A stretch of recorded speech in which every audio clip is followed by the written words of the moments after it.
Alhamdulillahi Rabbil Alamin. Wassalatu wassalamu ala ashrafil mursalin Nabiyyina wa maulana Muhammadin wa ala alihi wa sahbihi ajma'in. Wa ashhadu an la ilaha illallah wahdahu la syarika lah.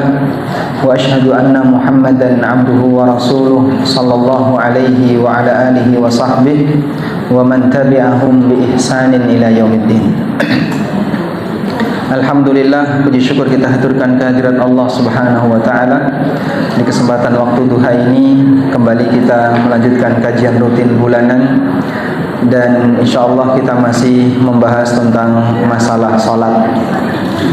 Jadi harapannya kajian kita mengikuti sesuai dengan apa yang ada di buku. Maka insyaallah nanti kita akan sampaikan secara berurutan biar ibu-ibu lebih maksimal dalam belajar. Kita akan membahas tentang, kalau di urutan buku terakhir yang kita bahas di luar dari buku, saya menjelaskan tentang salatnya orang munafik dan orang yang tidak berkualitas ketika salat. Berikutnya kita akan membahas hukum orang yang meninggalkan salat. Bagian ini sering diremehkan, padahal orang yang meninggalkan salat statusnya keluar dari Islam. Dan saya sering menyampaikan sebuah saran, kalau ada seorang wanita muslimah yang dia rajin salat, ikut pengajian, namun suaminya nggak pernah salat, gimana solusinya? Gugat cerai.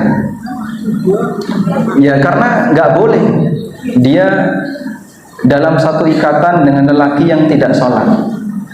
Lelaki yang tidak sholat nanti statusnya keluar dari Islam sampai dia bertobat. Kok sampai semenakutkan itu, Pak? Coba kita lihat beberapa dalilnya. Silakan dibuka halaman berapa? 75. Hukum orang yang meninggalkan salat. Berdasarkan ijma ulama, orang yang meninggalkan salat dan mengingkari status wajibnya salat adalah kafir. Itu ijma ulama ya. Ulama sepakat. Mengenai orang yang meninggalkan salat karena malas lalai tanpa disertai pengingkaran atas wajibnya, para ulama berbeda pendapat. Yang pertama, Imam Ahmad dan sekelompok ulama berpendapat bahwa status orang itu adalah keluar dari Islam. Berdasarkan sabda Nabi sallallahu alaihi wasallam, "Inna bainar rajuli wa bainasy syirki wal kufri tarkus shalah." Pembeda antara seorang muslim dengan orang yang melakukan tindakan kekufuran dan kesyirikan adalah meninggalkan salat. Dan hadis ini riwayat Muslim, Abu Dawud, Tirmidzi, Ibnu Majah dan yang lainnya. Satu amal ini gak ada toleransi, karena dia menjadi titik utama. Gak sholat bukan umat Muhammad. Makanya kalau ada istilah tidak sholat tidak disolati, itu betul ya. Karena hanya jenazah yang non muslim yang dia tidak boleh disolati. Dan seharusnya pendidikan seperti ini kita pertahankan, sehingga jangan dikasih ruang. Ada toleransi kok, boleh dikit-dikit boleh, kalau nggak sholat cuman sesekali nggak apa-apa, itu bisa berbahaya. Sehingga sebagai seorang pendidik, kita ngasih hukum yang tegas untuk bagian yang nggak ada toleransi. Sama misalnya ibu-ibu ya, ingin ngasih aturan yang tegas bagi anaknya untuk masalah nggak boleh keluar di waktu malam. Nggak ada toleransi, pokoknya maghrib harus sudah di rumah, apapun itu alasannya. Untuk anak perempuan ya misalnya, Anda punya kekhawatiran ketika dikasih toleransi itu nanti akan menambah pelanggaran yang lebih besar, memberikan peluang pelanggaran yang lebih besar, itu bahaya. Maka terkadang kita perlu ngasih penegasan untuk bagian pelanggaran yang itu nggak ada toleransinya. Contohnya salat. Ya meskipun beresiko ya, nanti akan dijuluki ustadz yang radikal atau terlalu kasar, terlalu keras dan seterusnya. Ya gimana lagi? Itulah konsekuensi mendidik. Sebagaimana ada guru yang dijuluki guru galak, atau ibu galak, padahal tujuannya untuk kebaikan bagi anak didiknya. Sehingga kadang kita teringat, andaikan dulu bukan karena guru saya ini yang galak, mungkin saya akan nggak bisa matematika, saya nggak lulus, saya nggak bisa ini. Tapi karena gurunya galak, jadi dia rajin. Pernah ketemu kayak gitu? Pernah ya? Baik. Berarti kalau saya galak, insya Allah bubar semua ya. Enggak, insya Allah saya halus ya. Jadi cuman saya menyampaikan yang nggak sholat kafir gitu ya. Kan sudah disampaikan dengan halus. Saya hanya membacakan sabda Nabi Sallallahu Alaihi Wasallam. Juga dalam hadis yang lain, Rasulullah Sallallahu Alaihi Wasallam bersabda, "Al-ahdul ladzi bainana wa bainahumus shalah, faman tarakaha faqad kafara." Perbedaan antara kami dan mereka orang kafir adalah salat. Faman tarakaha faqad kafara, maka siapa yang meninggalkan salat dia telah kafir. Kalimat teks hadisnya seperti itu. Baik. Rasanya kok berat Pak untuk menerima. Demikianlah sesuatu yang sekiranya tidak semua orang sanggup untuk menerima, dia akan merasa itu hal yang berat. Tapi sebagai seorang muslimah yang kita mencintai Rasulullah SAW, ketika Nabi SAW bersabda, maka kita akan terima. Sami'na wa ata'na. Ini pendapat yang pertama. Sekarang kita akan membaca pendapat yang kedua. Penulis menyebutkan dua pendapat. Pendapat Abu Hanifah, Imam Malik, Imam Syafi'i, bahwa orang tidak menjadi kafir dan tidak keluar dari Islam, sehingga makna kufur di situ kufur kecil. Kufur kecil itu sama seperti syirik kecil. Syirik kecil dengan dosa besar, lebih besar mana kualitas dosanya? Syirik kecil. Jadi kalau diminta untuk membandingkan Pak antara mendem, minum khamr sampai mabuk, dengan meninggalkan sholat, itu lebih besar mana dosanya? Meninggalkan sholat. Sehingga orang mabuk dengan orang meninggalkan sholat itu lebih besar meninggalkan sholat. Sekarang Anda bisa lihat ya. Jadi bentuk pelanggaran itu kan ada dua ya. Satu, meninggalkan perintah. Satu, meninggalkan perintah. Yang kedua, melanggar larangan. Begini ya. Maksiat itu kan ada dua ya. Ada maksiat yang bentuknya meninggalkan perintah, dan ada maksiat yang bentuknya melanggar larangan. Kira-kira kalau Anda ditanya, dari dua ini mana yang lebih berat? Yang lebih berat konsekuensinya yang mana? Hah? Melanggar larangan atau meninggalkan perintah? Apa dalilnya? Apa dalilnya? Coba bandingkan antara iblis dengan Adam. Pelanggaran iblis itu yang mana? Melanggaran iblis. Meninggalkan perintah. Wa idh qulna lil malaikati isjudu li adama fasajadu illa iblis. Ketika diperintahkan untuk sujud, dia nggak mau sujud. Aba wastakbar. Dia nggak mau nurut dan sombong. Wa kana minal kafirin, langsung jadi kafir. Pelanggaran Adam itu apa? Melanggar larangan. Wala taqrabu hadhihi syajarah fatakuna minadh dhalimin. Fa'azallahuma asyaitanu fa'akhrajahuma mimma kana fi. Kamu jangan dekati pohon ini. Kau nanti akan jadi orang zalim. Tapi digelincirkan oleh setan, lalu dia dekati pohon itu atas dorongan siapa? Istrinya. Atas dorongan istrinya. Sehingga iblis goda mereka berdua, yang terpengaruh pertama adalah istrinya. Ayolah mas, ayo mas. Enggak apa-apa, cuma sedikit. Sampai kemudian Adam terpengaruh, kemudian dia dikeluarkan oleh Allah dari surga.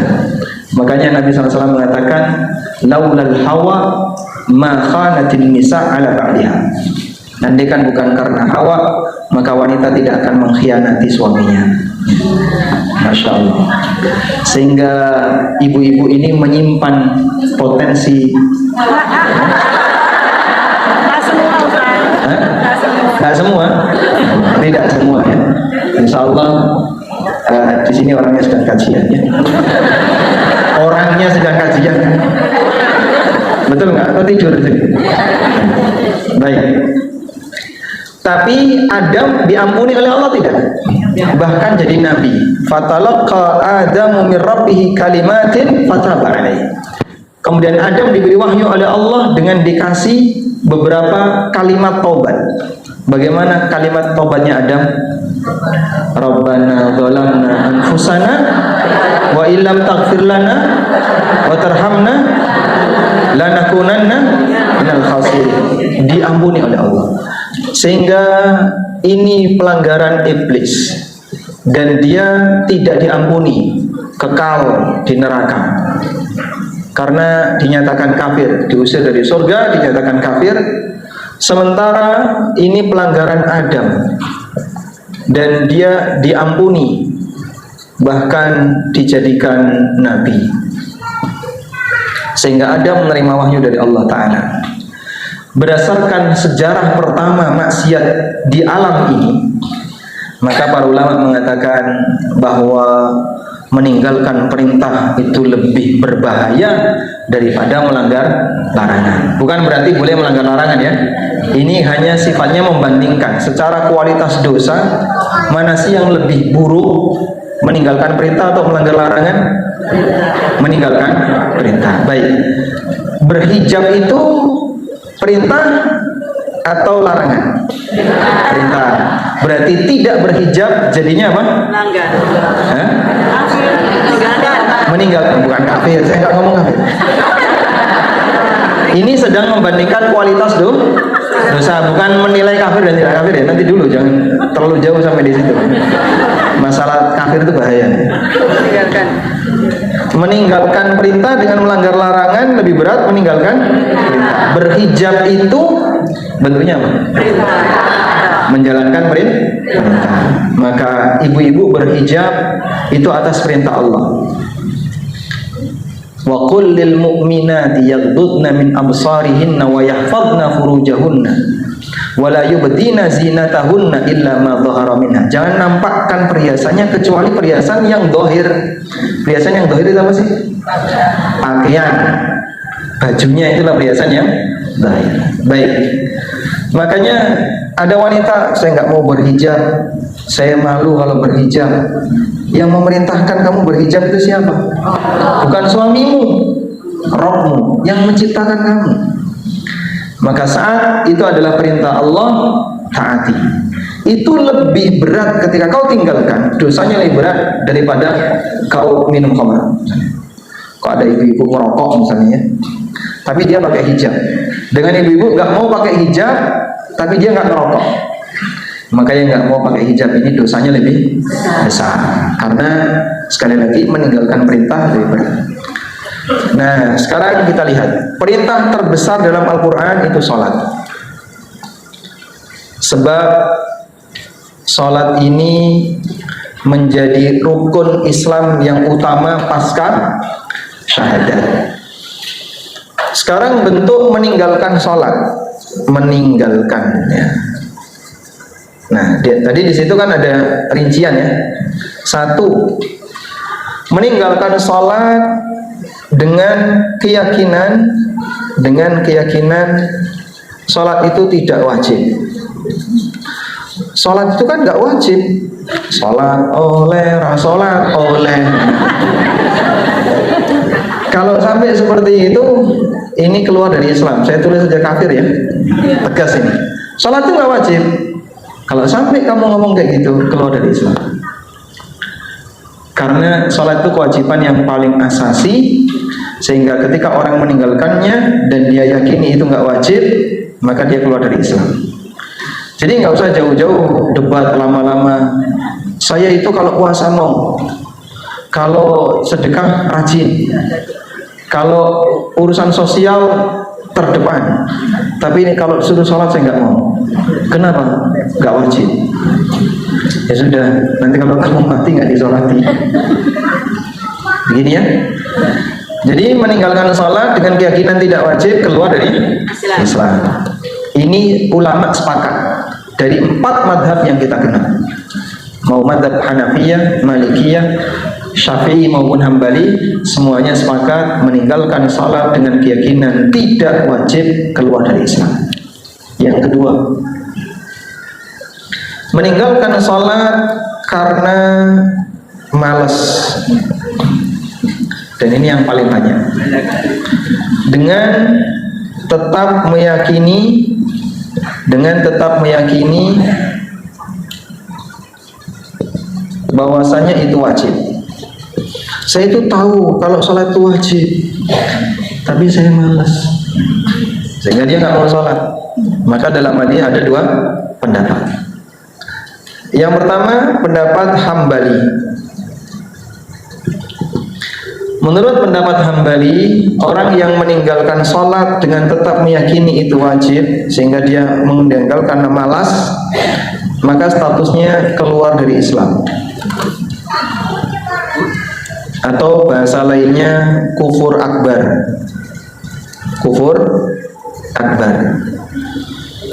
Sementara menurut pendapat Hanafi, Masya Allah, kelihatan nggak belakang?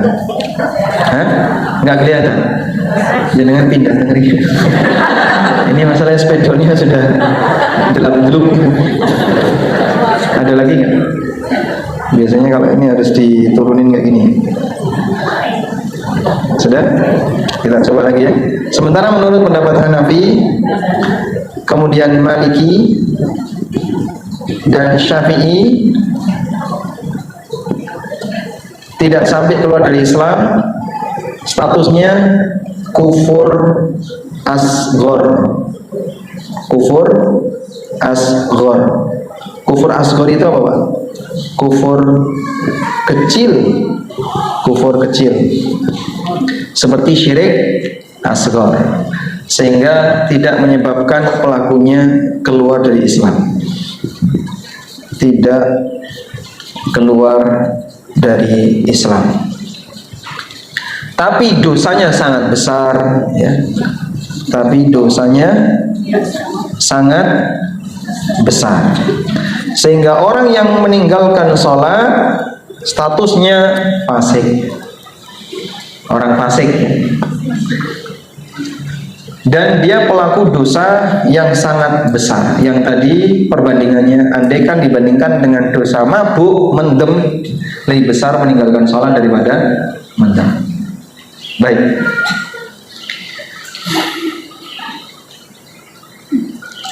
Dan ada sebuah keterangan yang pernah disampaikan oleh seorang ulama tabi'in bernama Abdullah bin Syaqiq.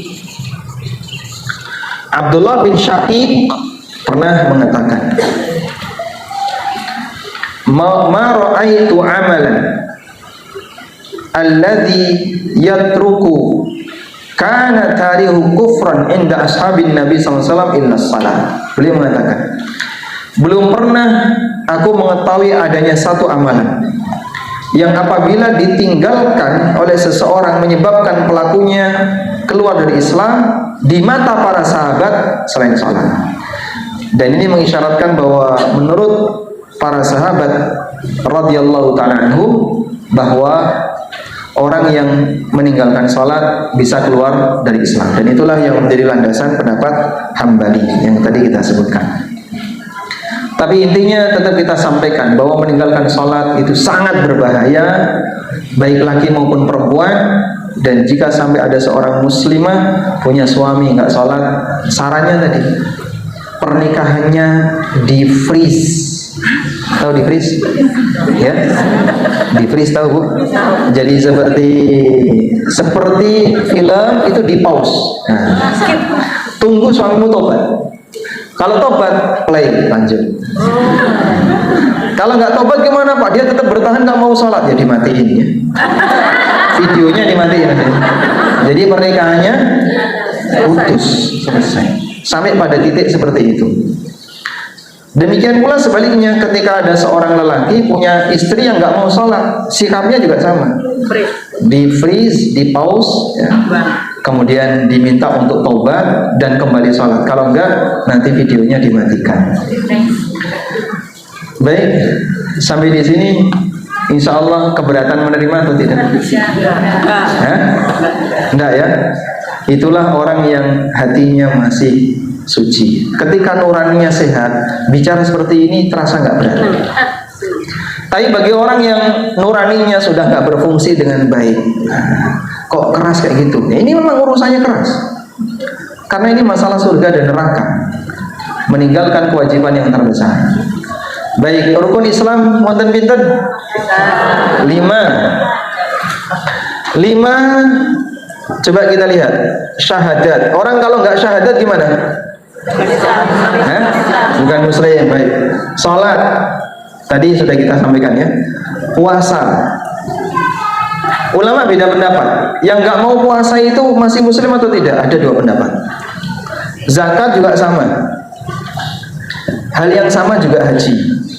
Nah, yang cukup keras itu di 2 posisi, salat dan haji. Ada sebuah ceramah yang disampaikan oleh Umar bin Khattab radhiyallahu anhu. Siapa yang punya kemampuan walam yahujj, sementara dia nggak mau haji, falyamut yahudiyan au nasraniyan, mati saja jadi Yahudi dan Nasrani. Karena Yahudi dan Nasrani itu nggak mau haji. Makanya coba buka firman Allah, walillahi 'alan nasi hijjul baiti man istata'a ilaihi sabila. Surat Ali Imran ayat berapa ini? Coba buka ayat Allah ini. Walillahi 'alan nasi hijjul baiti man istata'a ilaihi sabila. Surat berapa? Surat apa? Ali Imran. Ketemu enggak? Ayat berapa? Ayat 97. Ali Imran ayat 97. Ketemu? Jangan-jangan Qurannya nggak ada surat Ali Imrannya? Ada. Selesai Allah menjelaskan kewajiban haji. Allah mengatakan di mana? Wa man kafara fa innallaha ghaniyun 'anil alamin. Siapa yang kufur, Allah nggak butuh seluruh alam. Ada kalimat itu nggak? Jadi ancamannya begini. Yang wajib harus haji. Yang kufur Allah nggak butuh kamu, kan ini. Nah, maksud yang kufur itu apa? Yang nggak mau haji. Makanya 2 ini penekanannya paling kuat. Salat dan haji bagi yang mampu. Orang mampu tapi dia nggak pernah mau daftar haji, entah karena alasan pelit, sayang dengan uangnya, atau karena alasan yang lain. Coba lihat ancaman di surat Ali Imran ayat 97. Wa man kafara, dan siapa yang kufur maka Allah nggak butuh seluruh alam. Allah nggak butuh kamu. Kau mau haji nggak haji terserah. Baik, bisa dipahami ya? Selanjutnya, sekarang kembali ke buku.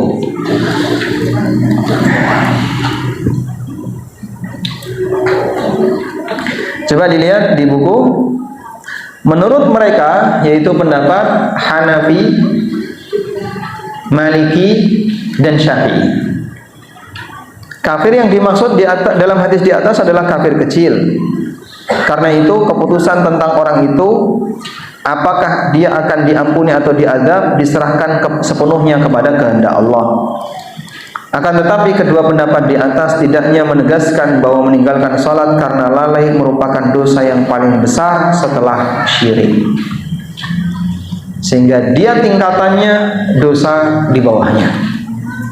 Baik, sampai para ulama mengatakan ada 3 dosa tingkatan paling atas.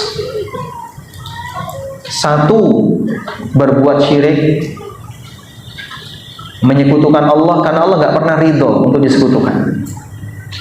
Wa qadha rabbuka alla ta'budu illa iyyah Rabbmu menetapkan kalian tidak boleh beribadah kecuali hanya kepadanya, maka berbuat syirik enggak ada toleransi. Wa may yusyrik billah faqad harramallahu 'alaihil jannah. Siapa yang berbuat syirik, Allah haramkan dia masuk surga.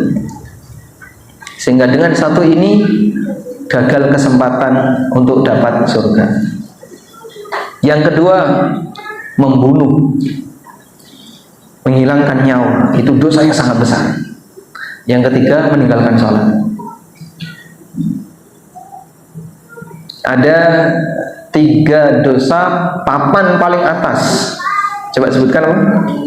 Syirik, membunuh, meninggalkan sholat. Nabi Ibrahim alaihissalatu wassalam, beliau berdoa kepada Allah untuk tidak berbuat syirik. Wajnubni wa baniya an na'budal asnam. Jauhkanlah aku dan keturunanku jangan sampai menyembah berhala. Dan beliau juga berdoa kepada Allah agar dijadikan sebagai penegak salat. Waj'alni muqimas salati wa min dzurriyyati. Itu doanya Ibrahim. Berdoa agar tidak syirik dan berdoa untuk menjadi orang yang bisa menegakkan salat. Walhamdulillah. Baik. Hanya saja begini. Ulama Hambali yang tadi menyebutkan tidak sholat bisa keluar dari Islam, itu mereka berbeda pendapat. Berapa sholat yang ditinggalkan yang bisa menyebabkan keluar dari Islam? Ada yang mengatakan kalau nggak pernah sama sekali itu keluar dari Islam. Tapi kalau masih mengerjakan sholat wajib masih muslim. Sehingga misalnya sehari sholat ini pas kober karo pas eling Pak berling gelem sholat nek pas kober karo pas eling, nek kober ora eling, nek eling ora kober.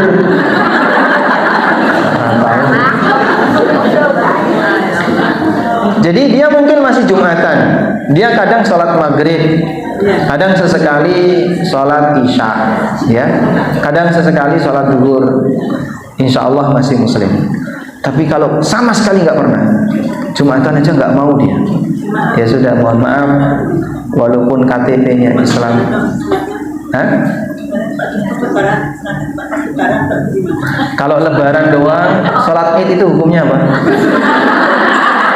Jadi syaratnya harus sholat apa tadi? Wajib. Setidaknya dia masih rutin Jumatan, insya Allah masih muslim.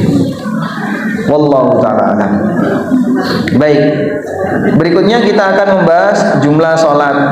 Kita semua tahu ya, jumlah sholat yang wajib ada berapa?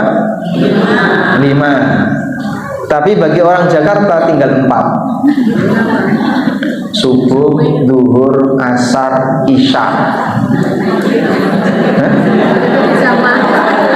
Tidak pernah kok mereka sholat maghrib. Keluar kerja jam 5, sampai rumah jam 8. Dia berada di bis jemputan, sehingga nggak pernah sholat maghrib kecuali di waktu isya. Jamak takhir terus, jamak takhir abadi. Jamak takhir kok abadi teman. Namanya jamak itu seharusnya sesuai kebutuhan dan sifatnya dilakukan sesekali. Tapi kalau rutin 5 kali sepekan sehingga maghribnya hilang, maka mereka jadi tinggal punya 4 waktu: subuh, zuhur, asar, isya. Maghrib nggak ada. Saya sendiri juga bingung gimana solusinya ya. Ada yang bertanya, Pak, rumah saya di Bogor, kerjanya di Cengkareng. Mbok pindah ya Mas? Kok jauh sekali, itu kan membentang melewati kota. Coba kamu tinggal di Cengkareng, kerja di Cengkareng, alhamdulillah lebih nyaman. Jadi jangan terlalu jauh dari tempat kerja agar tetap bisa menjaga sholat 5 waktu. Belum lagi yang lebih kasihan ya, dia naik kereta dari Karawang ke Jakarta jam berapa? Jam 3 pagi. Karena saking penuhnya penumpang, berdiri sampai Gambir jam 7 tiap hari. Gak mungkin sholat subuh. Sholat subuhnya jam berapa? 7:30. Masya Allah. Dan saya pernah melihat langsung kejadian kayak gitu. Saya naik kereta dari Jogja ke Jakarta, kalau nggak Senin atau Gambir waktu itu turunnya. Dan Senin, Masya Allah, begitu sampai Kerawang itu yang naik banyak sekali. Di Bekasi tambah lagi, sampai orang berdiri begitu. Ketika sampai Senin kurang lebih 6:30, begitu kereta berhenti langsung bubar ke kantor masing-masing, nggak salat subuh. Alhamdulillah yang ada di Jogja tetap bisa salat 5 waktu. Jogja berarti nyaman ya. Baik, insya Allah cukup. Kita lanjutkan ke waktu-waktu salat. Nah, ini jadwal piketnya sinten Ibu? Ada spedol yang lain nggak? Spedol.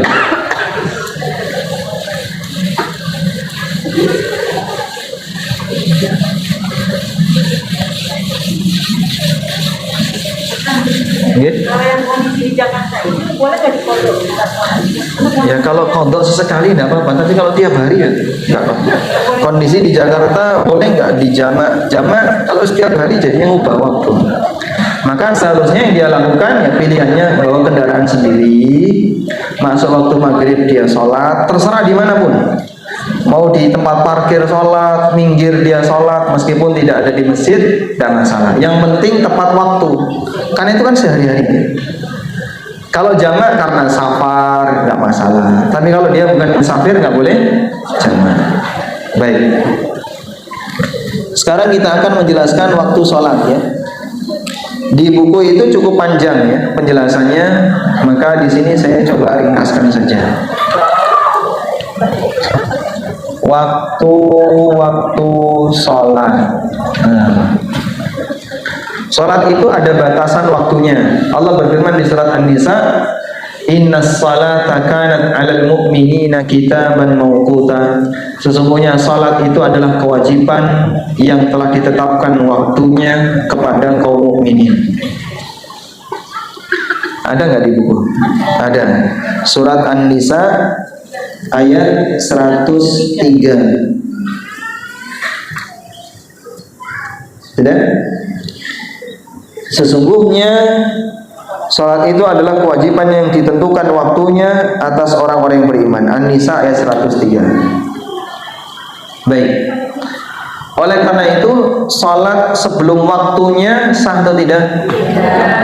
Kalau salat setelah waktu berakhir, tidak sah. Salat sebelum waktu tidak sah, salat setelah keluar waktu juga tidak sah, karena ada batasannya. Nah, sehingga ada orang yang bertanya begini ya, Pak Ustaz, dulu waktu saya SMA sering menegakkan sholat. Berapa lama? Ya kurang lebih 3 tahun. SMA ya, kecuali nggak naik kelas jadi 4 tahun. Terus saya sekarang tobat, apakah saya harus mengqadha sholat saya? Caranya gimana? Jadi zuhur sekarang tambah zuhur dulu 2 kali ya. Zuhur 2 kali, nanti asar 2 kali, maghrib juga 2 kali. Terus seperti itu selama 3 tahun. Boleh nggak kayak gini? Kan masih di waktu zuhur. Iya masih di waktu zuhur. Tapi zuhur ini zuhur 3 tahun yang lalu. Kamu baru kerjakan sekarang. Zuhur kemarin dikerjakan sekarang boleh? Ya. Zuhur hari kemarin, kemarin saya nggak sholat zuhur. Sekarang saya mau kerjakan hari ini, boleh kan? Nggak boleh. Itu zuhur kemarin, bukan zuhur hari ini. Paham ya? Maka tidak ada model seperti ini. Nggak ada model seperti ini. Ya? Tobat. Perbanyak sholat sunnah. Semoga nanti sholat sunnahnya bisa menambali kekurangan sholat wajib. Sekarang saya lanjutkan ya. Waktu sholat itu ada 2. Ada 2. Yang pertama waktu ikhtiyari.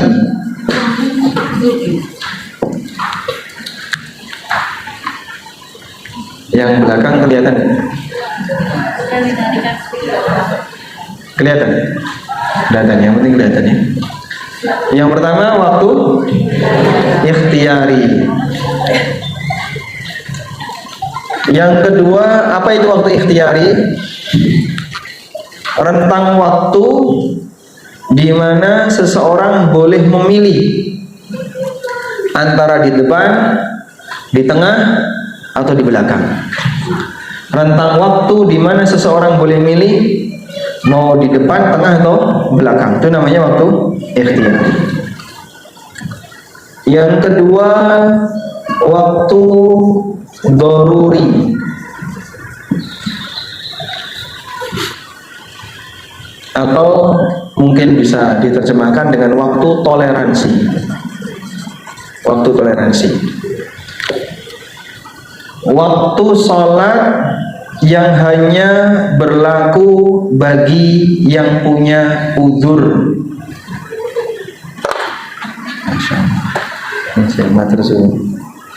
Bukan permanen kan? Baik. Waktu sholat yang hanya berlaku bagi yang punya uzur. Jadi ini khusus untuk yang beruzur. Punya uzur itu artinya punya halangan sebagai alasan untuk menunda. Sudah? Saya ulang ya.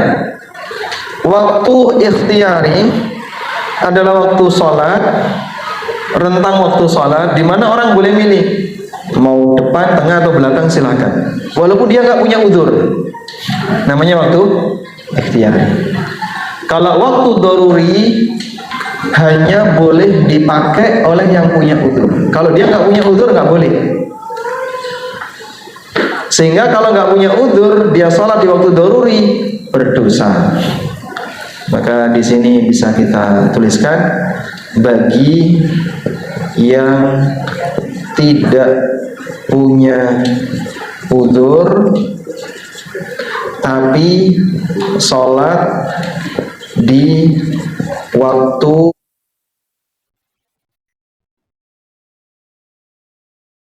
berdosa. Bagi yang nggak punya uzur tapi dia sholat di waktu daruri, maka dia berdosa. Cuman nyantai-nyantai, engkosa, sehingga sholatnya diakhirkan di waktu daruri, maka dia berdosa. Baik, ini dulu dicatat ya. Kita belum ngasih rincian. Sudah? Mau saya hapus ini ya? Oh, nggak boleh dihapus. Ya sudah. Dilaminating nanti ya. Sekarang kita urutkan. Yang pertama, subuh. Untuk waktu subuh ada waktu ikhtiyari. Waktu ikhtiyari untuk subuh dimulai dari terbit fajar shadiq sampai langit menguning. Langit menguning di sini belum terbit matahari ya. Sampai suasana langit menguning. Sehingga kalau orang sholat dari mulai adzan subuh sampai suasana langit menguning itu masih di waktu ikhtiyari. Jadi nyantai-nyantai, gosok-gosok, klisa-klise itu boleh ya. Di toilet diam lama banget. Lagi kerani orang muni, wes bukan mau orang metu-metu,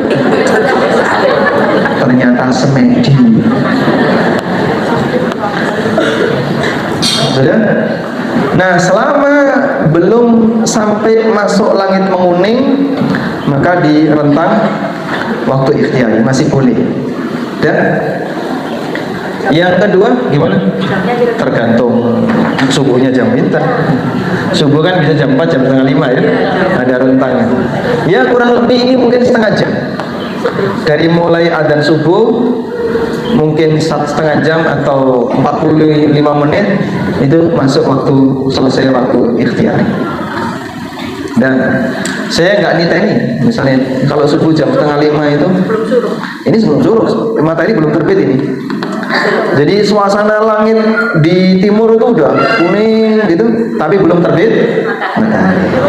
Sekarang terbit matahari kan jam 6 ya. Ada nggak di situ, ada kelihatan waktu syuruk jam berapa?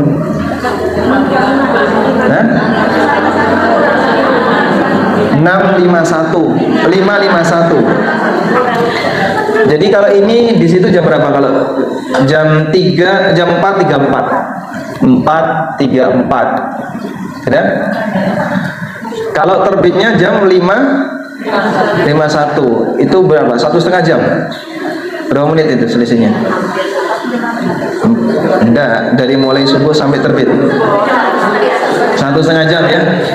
Mungkin ini setengahnya. Jadi jaraknya totalnya 45 menit. 45 menit. Sudah? Yang kedua, waktu doruri. Waktu doruri itu dari mulai langit menguning, langit kuning sampai terbit matahari. Ini jam berapa itu? 6, jam 5.51. Ini jam 05.51. Jadi kalau dia bangun misalnya jam 5.40, tinggal 11 menit ya. Masih di waktu doruri. Yang ketiduran, yang kecapean, yang di perjalanan, yang sakit, nanti boleh pakai waktu doruri. Tapi kalau mau gelombang-gelimbung, buka Shopee, itu tidak boleh di waktu doruri. Yang kedua, zuhur. Yang kedua, sholat zuhur. DZ. Untuk sholat zuhur semuanya waktu ikhtiari. Hanya ada satu waktu.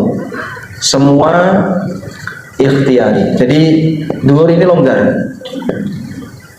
Dari mulai itu jam berapa? 11.47 sampai asar 15.08, berarti 15.07. Semuanya ikhtiari. Maka ibu mau sholat tepat pasca adzan, mau jam 2, mau jam setengah 3, silakan, walaupun nggak punya uzur. Sehingga ibu-ibu yang tidak punya kewajiban ke masjid, lalu dia sholat duhurnya tak tidur dulu ya. Yang penting jangan sampai tanpa pengaman ya. Jadi harus nyalakan alarm dan sebagainya. Atau pesan sama keluarganya, tolong nanti kalau jam 2 saya dibangunkan, gue nek tangi-tangi ya, dimandikan, dikapani itu seperti. Sudah? Jadi semuanya waktu apa? Ikhtiar. Nah, disinilah ada kasus ya. Ada wanita, dia menunda sholat, terus haid. Di jam 13.30 dia haid. Padahal duhurnya jam sekian. Di jam 1:30 atau 1:30 dia haid. Padahal tadi kan masuk waktu duhur dia masih suci ya. Jam 1:30 haid. Apakah harus qadha? Ada dua pendapat ulama. Dan pendapat yang lebih kuat harus qadha. Sehingga bagi ibu-ibu yang sengaja menunda sampai akhirnya haid belum sholat, maka nanti setelah suci qadha. Nanti setelah suci, begitu suci bersih langsung sholat duhur ini. Misalnya sucinya subuh, ya dia sholat duhur, terus setelah itu sholat subuh. Jadi dia qadha setelah suci, karena waktu haid kan nggak boleh sholat. Sudah. Yang ketiga, tadi kan berarti misalkan dia skip waktu sholat duhur. ya, Berarti dia qadhanya tuh di waktu sholat duhur atau di waktu suci saat ya sucinya subuh ya. Qadhanya di waktu subuh. Jadi qadha itu seketika setelah bisa. selesai? Nah, kalau sudah bisa sholat, wanita haid bisa sholat sejak kapan? Selesai, segera qadha. Sucinya isya, ya sholat duhurnya waktu isya. Nanti setelah suci ya. Udah, setelah dia qadha baru sholat wajib yang sedang dia temui. Misalnya sucinya isya, duhur dulu baru isya. Tidak mungkin mandi keramas isya. Mandek isya nggak mungkin. Mandi keramas isya nggak mungkin. Kenapa nggak mungkin? Hah? Kademen. Sano bujune no. Lah suci isya ya harus segera mandi karena dia harus sholat isya. Anda suci jam 8 harus sholat isya. Wah, saya nggak berani mandi, Pak Ustaz. Boleh pakai air hangat.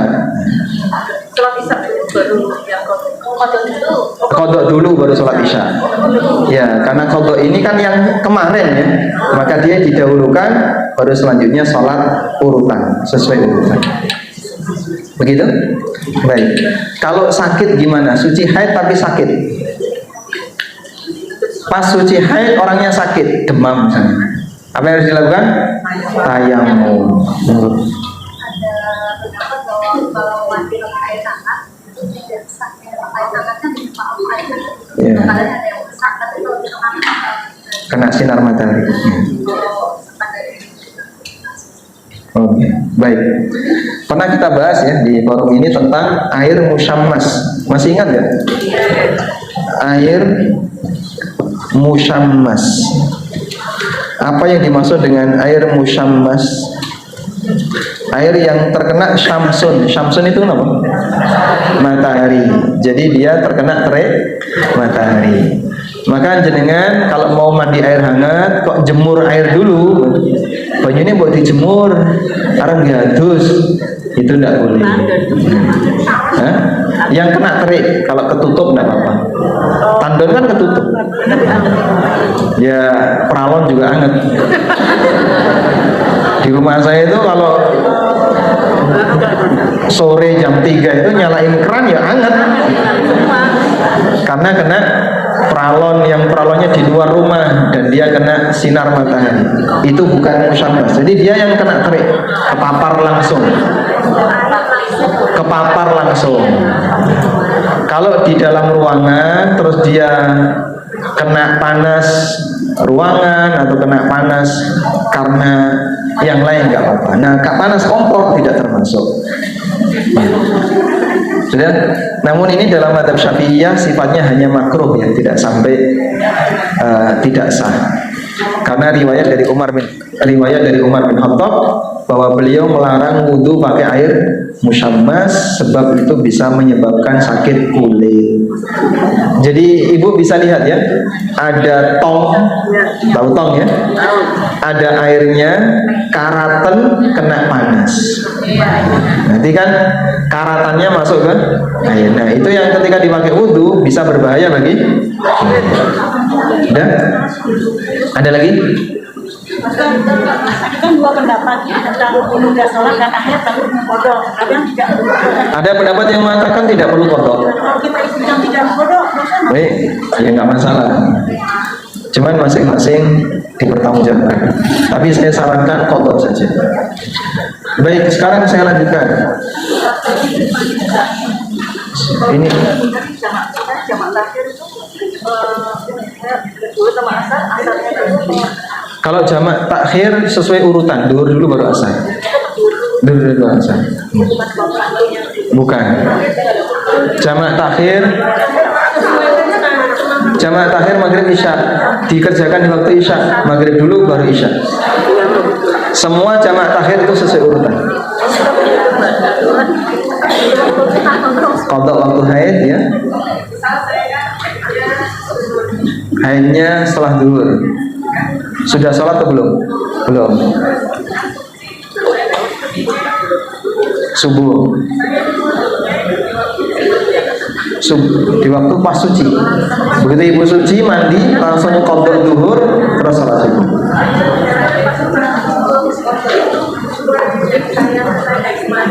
Ya itu menunda jadinya.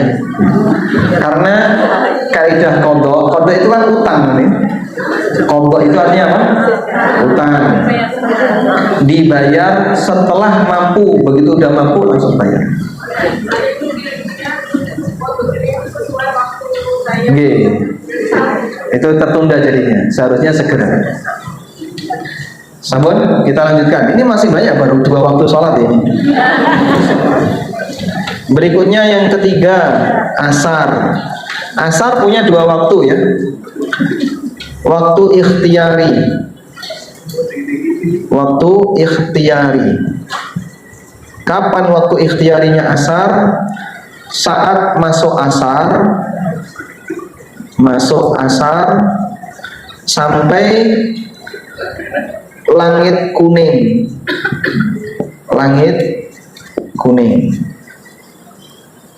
Kalau masih putih, suasana langit masih terang putih, itu berarti masih di masa ikhtiyari. Saya pernah lihat ya, coba cek begitu, asar jam 3 kurang, mungkin kurang seperempat, kemudian ketika jam 4 lebih seperempat itu masih putih, jadi cukup longgar, mungkin sekitar 1 jaman atau lebih, bahkan 1 jam 15 menit itu masih di waktu ikhtiar. Karena waktu asar sekarang jam berapa? 15.08. Ini 15.08. Ya mungkin sekitar 1 jam, jam 16.15 itu baru langit mulai terasa kuning. Karena sekarang kan maghrib setengah 6 ya. Yang kedua, ada waktu doruri. Asar yang paling panjang yang saya rasakan kalau pas musim panas di Timur Tengah. Sholat asarnya setengah 4, maghribnya jam 7. Jadi jam 5 itu masih terang benderang, jam 6 masih terang benderang. Itu masih waktu ikhtiyari. Kalau sudah mepet jam 6 ke atas, itu baru mulai agak kuning. Baik, sehingga selesai asar kita bisa tidur dulu. Tidur lama, itu bangun tuh belum maghrib. Saking lamanya. Kalau pas lagi musim panas di Timur Tengah, subuhnya jam 4, maghribnya jam 7. Doruri. Kalau doruri dari mulai langit kuning sampai terbenam matahari. Terbenam berarti waktu maghrib. Orang mengerjakan sholat asar di waktu ini tanpa udzur dosa, walaupun sholatnya sah. Kenapa berdosa? Karena disebut oleh Allah, fawailun lil musallin alladzina hum an salatihim sahun. Orang yang melalaikan salat. Nabi SAW mengatakan, tilka salatul munafiq yajlisu yarqubu syamsa. Itulah sholatnya orang munafik, mau lunggah-lungguh nyawang srengenge, duduk lihat jam, gosip hatta idza kanat baina qarnai syaitan, sampai ketika matahari sudah mau tenggelam, naqara arba'an, dia mematuk 4 kali, la yadhkurunallaha illa qalilan, tidak ingat Allah kecuali sedikit, sehingga dia kalau sholat sudah waktunya diakhirkan, ditambah lagi apa? Cepat, sehingga tidak tumatnina. Baik, yang keempat, maghrib. Sebenarnya maghrib itu intinya segera, pokoknya kalau sudah masuk segera. Sehingga sebagian ulama mengatakan maghrib itu semua doruri,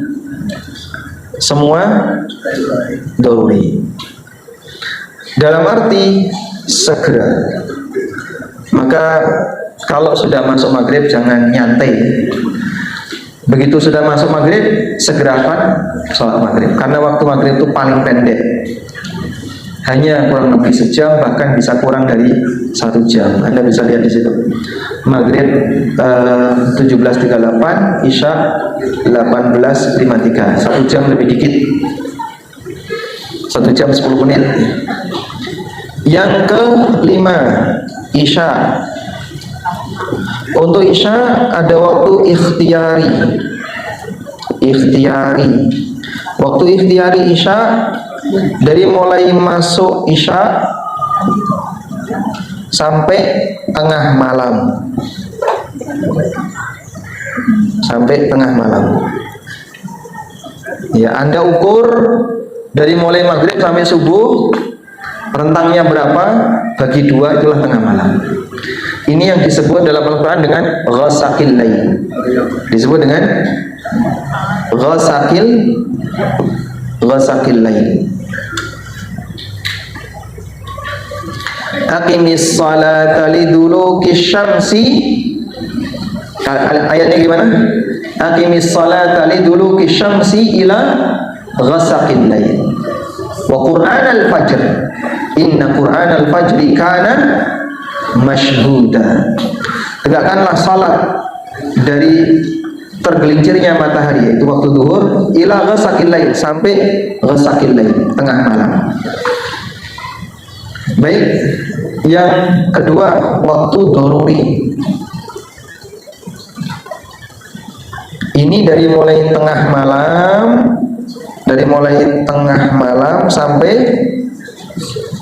sampai subuh. Sehingga yang punya uzur sakit, uzur apa ditunda, nanti jam 2 mau sholat isya monggo. Tapi yang nggak punya uzur, saya tak tidur dulu nanti biar bisa bangun jam 2 belum sholat isya, tidak boleh. Nabi SAW melarang tidur sebelum isya dan ngobrol setelah isya. Nah, Nabi SAW anin naumi qabla al-isya wal haditha ba'da. Nabi SAW melarang untuk tidur sebelum isya dan ngobrol setelah isya. Maka kalau setelah isya jangan arisan, ya. Sehingga selesai isya ya sudahlah, segera tidur istirahat. Wallahu a'lam. Baik, silakan.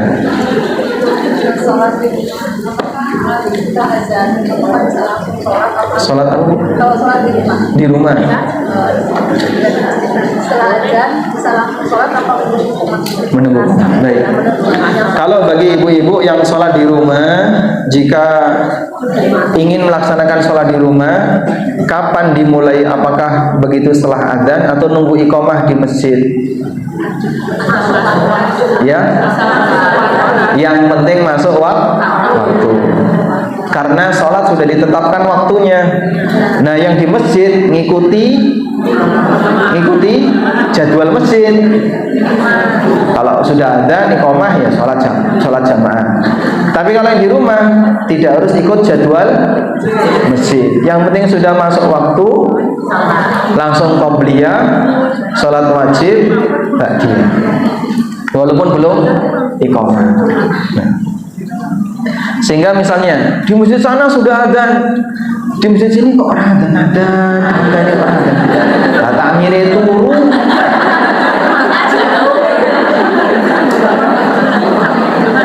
Sementara Anda nunggu masjid yang sini. Nah, kalau seperti itu gimana? Nggak perlu ditunggu. Yang penting Anda yakin ini sudah masuk waktu, segera sholat. Wallahu a'lam. Ada lagi?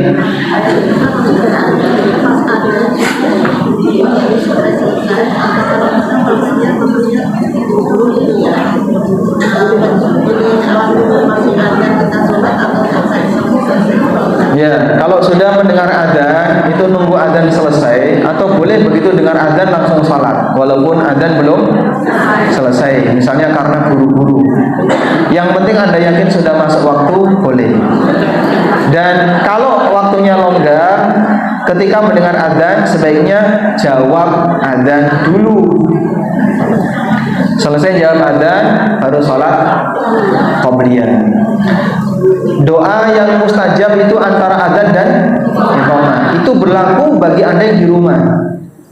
Sehingga Anda mendengar adzan, kemudian sholat qobliyah, terus berdoa kepada Allah. Selama belum iqamah itu mustajab. Maka termasuk ketika di rumah dianjurkan doa antara adzan dan iqamah.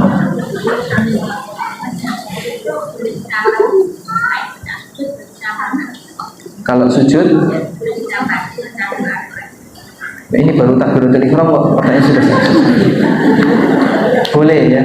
Jadi untuk doa sujud kita membaca Subhana Rabbiyal A'la dan membaca doa-doa yang lain silahkan. Ya diucapkan, bukan dibatin. Sebelum sama bisa ditambah. Ada banyak pilihan doa yang diajarkan Nabi Sallallahu Alaihi Wasallam. Doa aneka doa yang dibaca sebelum salam. Saya punya buku ya, judulnya Tafsir Sholat. Itu saya sebutkan tentang macam-macam doa berikut tafsirnya yang dibaca oleh Rasulullah SAW sebelum salam. Nah. Ada yang bertanya? Jika saat sholat 1 rakaat, baik itu sholat wajib atau sunnah, lalu sudah ada azan untuk sholat itu, apakah sholat biasa ataukah perlu dikodok? Nah,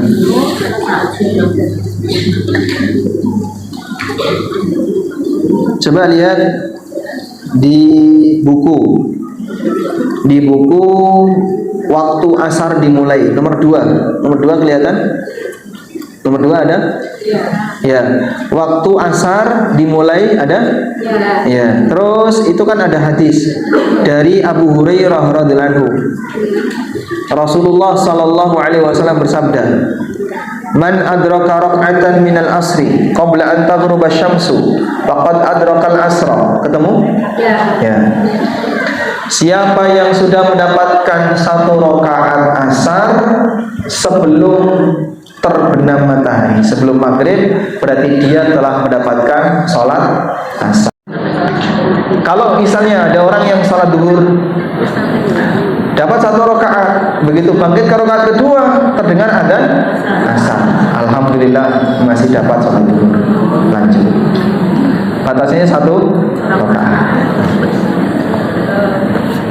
Ya, suami saya kan kalau menjalankan asar, satu ketika beliau itu biasanya sih sudah asarnya saya pulang asarnya ketemu masjid mana ada itu satu ketika tuh pulang saya tuh sudah saya di rumah posisinya sekolah sudah dapat 3 rakaat terus itu coba lupa gitu terus betul saya dapat 3 rakaat itu saya batal sholatku tahu kok kata saya ya sudahlah saya baca enggak sholat terus saya tanya kenapa aku cuma waktu kena najis kata beliau begitu sekali. Nah akhir-akhir ini mungkin karena musiman jadi sering begitu sering mempraktikkan saya gitu saya kadang juga padahal masih Oh gitu. Jadi beliau sering sholat di rumah untuk berjamaah dengan ibu, khusus asar. Karena harus lupa begitu, harus ganti. Harus ganti. Kalau ke masjid sudah nggak sempat ya, udah selesai. Insya Allah tidak masalah. Berarti nanti ibu nunggu komando. Setiap mau sholat asar tanya dulu. Si Dorai harus sholat. Jadi kalau suami minta tolong tunggu, ya nanti ibu tunggu biar nanti ada temannya untuk sholat berjamaah. Insyaallah, alhamdulillah. Menjawab, alhamdulillah. Demikian.